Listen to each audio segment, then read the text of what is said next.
because I am fundamentally opposed to the X-ray machines. And in fact, I don't know, they had recently, or is it coming up? Wednesday, November 24th, 2010 is National Opt-Out Day. Now, most people don't know on the X-ray machines, you can always opt out. All you have to say is, I opt out, and then they give you a pat-down search. And if we all did it, I do that air all the traffic time, would stop. Well, listen. Well, maybe. I don't know. When I just flew here this weekend, I wore the same sweatpants I wore last week to go to L.A. This weekend when I came in, he's like, oh, they just changed the rules this week. Do you want a private screening, or do you want us to pat you down out here? And I'm like, what do you mean? He's like, well, do you want us to take you in the back room, or do you want us to do it out here? What does it entail? I have to go in your waistband, put my hand down your pants. I'm like, do it out here. And I stood in front of everybody, and he did it. He was What's the alternative? Can I go through a machine? No, the alternative is for him to go in the back room and pat. He's going to put his hands down your pants no matter what? He did, yes.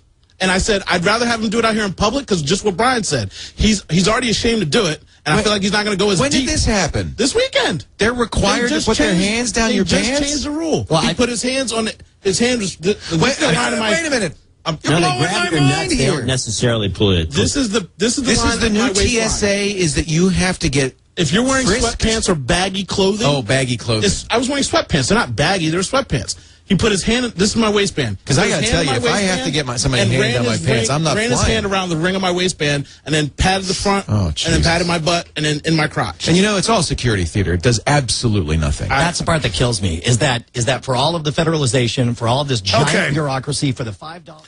Let's go to Owen JJ Stone. Owen, good to have you on with us. Thanks for having me, Alex. Nice to meet you. Nice to talk to you. Nice to meet you. So break down your story. It is the top story now up on the Drudge Report. TSA now putting hands down Fliers' pants. And we took a short clip of you talking about it, but then added a clip from another newscast admitting it, just in case people were in denial. Because 3 weeks ago, TSA announced they would touch genitals and breast. And then when there was backlash, TSA said, we're not touching genitals. And it's just this culture of lying. But give us your take overall on what the TSA is doing, and then tell us what happened to you. Well, first of all, in general, I fly maybe 20 to 30 times a year. So I'm a frequent flyer.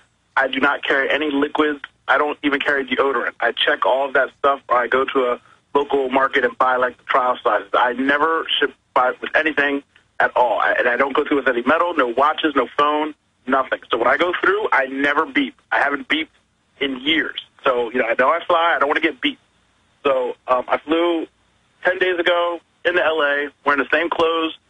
I was wearing the same sweatpants. Now, I went through, it didn't beep, but he said, oh, your sweatpants a little baggy. We're going to pat you down. They did the regular tap, tap, barely touch you. Go ahead. This weekend, I fly up to San Francisco wearing the exact same outfit because I travel a lot, so I wear the same kind of clothes. So if I didn't have a problem then, I shouldn't have a problem now. And a guy comes up. They made me wait there for 10 minutes in the little box, which usually doesn't happen. They come to real quick. He says, oh, we're going to take you in our private room. And I said, for what?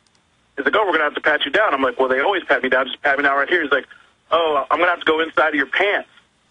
I'm like, what? He's like, I have to. It's a new rule. It's a different kind of search. So I was like, well, what are my options?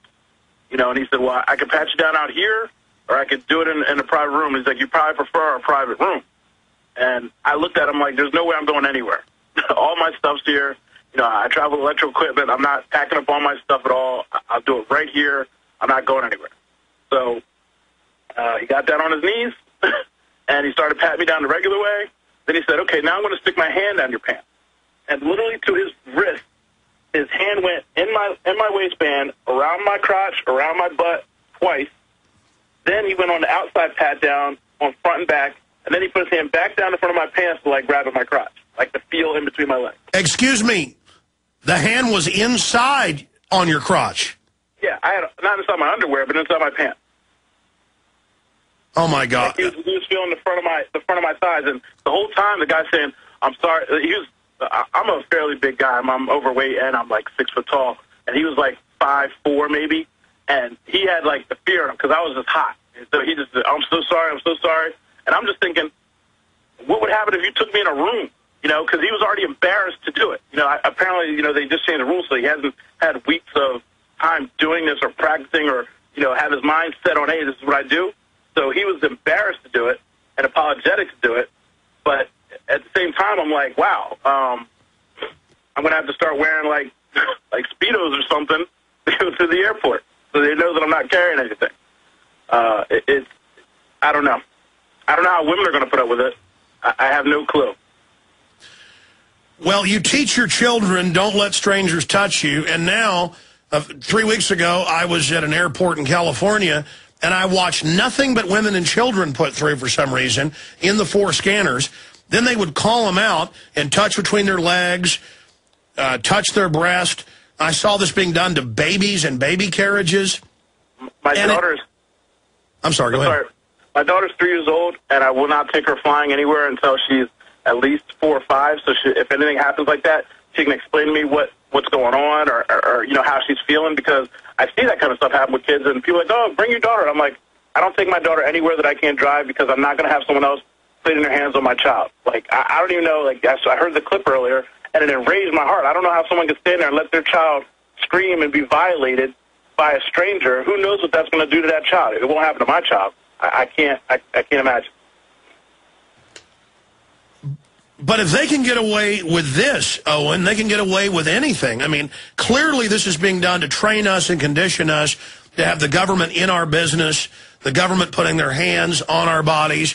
Are you aware of the fact that TSA, for at least 5-6 years, but now they're expanding it, has Viper teams is what they call them, and mobile vans and mobile body scanners, not just in federal and state courthouses, and that they're openly announcing they want to put them in malls, and just everywhere you go, there'll be federal goons outside their jurisdiction randomly searching us. Then, meanwhile, the southern border's wide open? I heard about that, and I firmly believe it now, because I think that this pat-down, this invasive pat-down,